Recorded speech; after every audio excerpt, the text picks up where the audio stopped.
Bismillahirrahmanirrahim. Assalamualaikum warahmatullahi wabarakatuh. Halo Sobat Hebat Matsa Surba, kembali lagi di channel YouTube MTS Surya Buana Malang dalam program rutinitas pagi kita, yaitu Cerita Inspirasi Pagi. Yang pada kesempatan kali ini bersama saya Bu Novi Ayu Lestari Nengtyas. Sebelum kita memulai cerita inspirasi pagi kali ini, marilah kita membaca doa bersama-sama. Bismillahirrahmanirrahim. Raditu billahi robba wa bil islami dina wa bi Muhammadin nabiyya wa rasula.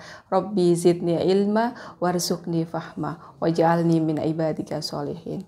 Sobat Hebat Matsa Surba, cerita inspirasi pagi yang akan Bu Novi sampaikan kali ini berjudul Belajar Ikhlas dari Seekor Kupu-Kupu. Kita semuanya pasti tahu bahwa kupu-kupu yang terbang bebas yang kita lihat, kalau kita melihat kupu-kupu yang terbesit di benak kita adalah Masya Allah cantiknya, warna-warni sayapnya, begitu indah dari terbang dari satu bunga ke bunga yang lainnya. Berarti yang kita lihat dari seekor kupu-kupu adalah bentuk keindahan yang diciptakan oleh Allah. Namun, apakah kita pernah berpikir bahwa sebelum menjadi seekor kupu-kupu, kalau dalam ilmu fisik, ilmu biologi atau ilmu sains, kita sudah belajar yang namanya metamorfosis.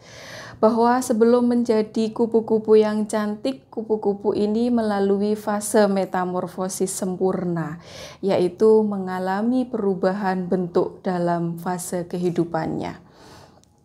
Di fase awal kita tahu bahwa sebelum menjadi kupu-kupu dia menjadi atau berada pada tahap larva. Larva itu biasa kita kenal sebagai ulat ya.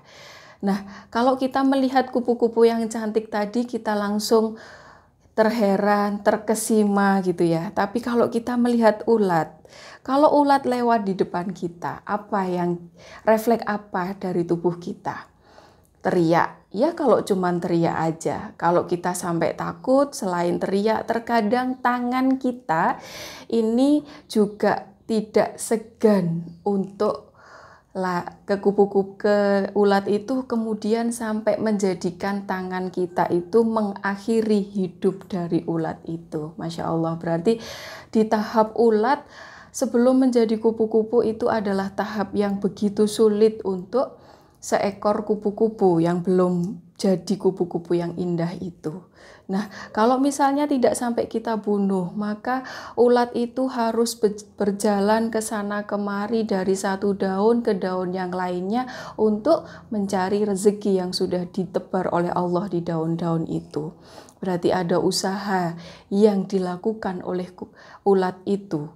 Nah, untuk bertahan hidup. Dalam bertahan hidup ada tantangannya, kadang dibunuh sama orang. Tidak sampai di situ perjuangannya. Ternyata setelah jadi ulat, kupu-kupu itu tidak langsung dari ulat langsung ke kupu-kupu. Ternyata ada fase yang dinamakan dengan pupa atau kita sebut sebagai kepompong ya.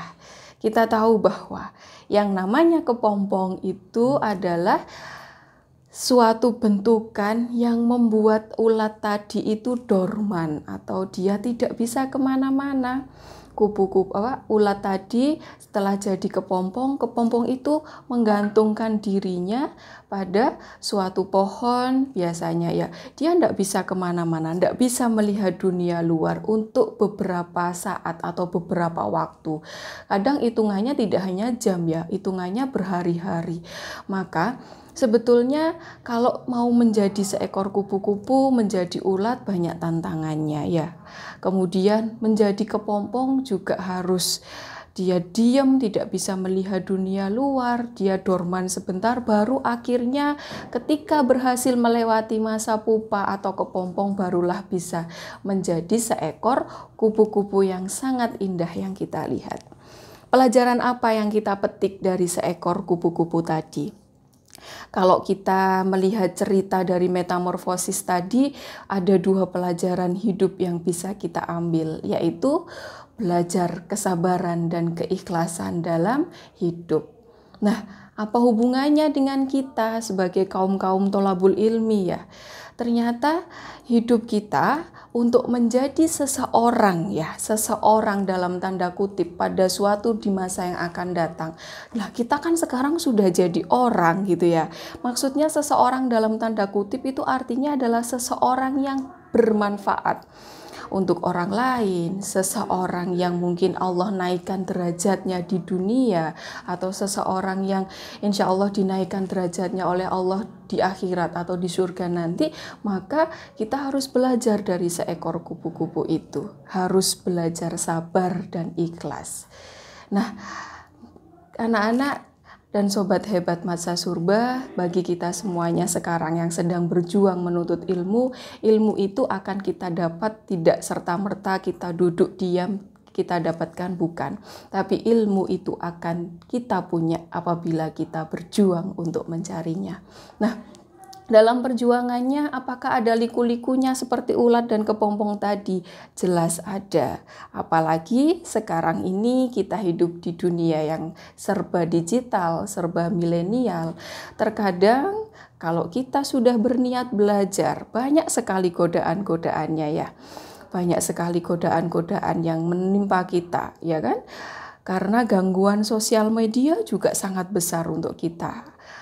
Alat untuk kita belajar ya alat untuk kita bersosial media. Terkadang hidup kita itu bisa 80% lebih menarik kan dengan sosial media daripada belajar. Nah, di situ berarti kalau kita kalah dengan sosial media, berarti keikhlasan, kesabaran kita untuk berjuang menuntut ilmu berarti belum dalam tingkat yang baik ya.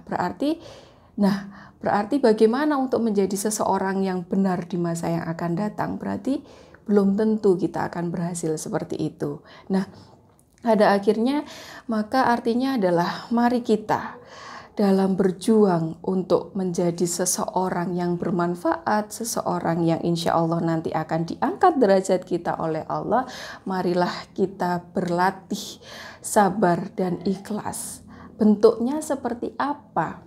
Bentuknya adalah marilah kita melatih diri kita pada ketaatan, kemudian membentengi diri kita dari hal-hal yang mungkin kalau kita timbang itu banyak mudorotnya ya. Misalnya melihat film-film Korea seperti itu ya. Nah, kira-kira kalau kita timbang ini banyak manfaatnya atau tidak? Nah, maka itu adalah mari kita merefleksi diri kita anak-anak. Apakah kita sudah ikhlas, sudah sabar belum berjuang dalam kehidupan ini untuk menjadi yang lebih baik. Nah, oke, anak-anak, mungkin itu adalah cerita inspirasi yang bisa Bu Novi sampaikan dari mengambil hikmah keikhlasan dan kesabaran dari seekor kupu-kupu. Semoga sedikit cerita yang Bu Novi sampaikan ini bisa memberikan inspirasi untuk kita semuanya dan bisa mengingatkan Bu Novi sendiri dan bisa mengingatkan kalian semuanya di rumah. Oke, terima kasih Bu Novi akhiri. Wassalamualaikum warahmatullahi wabarakatuh.